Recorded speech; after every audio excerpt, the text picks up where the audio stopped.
Hello students and welcome. Today we are going to study about present continuous tense.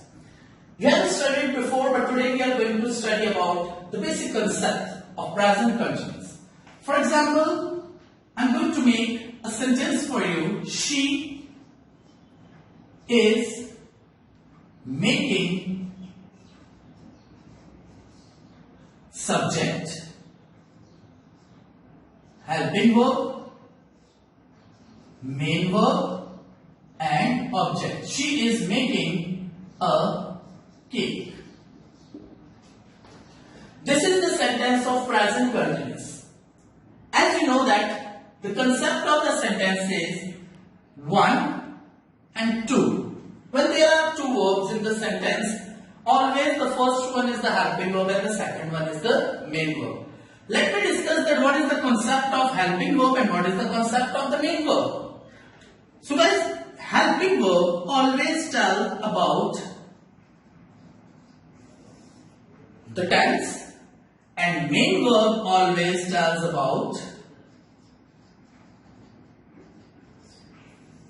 the meaning.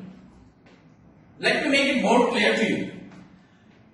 Helping verb change the tense and main verb change the meaning. If I change the helping verb, the tense will change.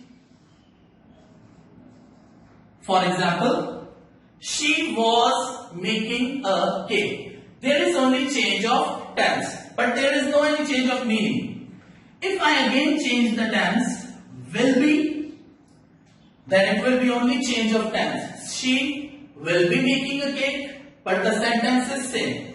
But if I change the main verb,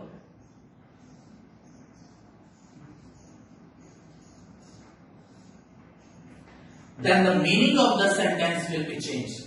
She is making a cake and I have changed the main verb over here. She is eating a cake. It means that helping verb changes the tense and main verb changes the meaning. So guys, if you want to learn about the tenses, what you need? Check out the helping verbs. In these sentences, you just need to change the helping verb. For example, he has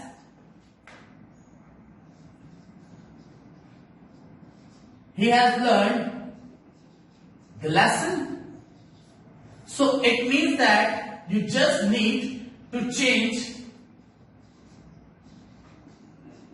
the tense and you are able to learn all the tenses easily. If you will change the main verb, it will be great practice for you to learn the tenses. So helping verb change the tense and main verb change the meaning. If you want to ask any question, you can. Thank you very much.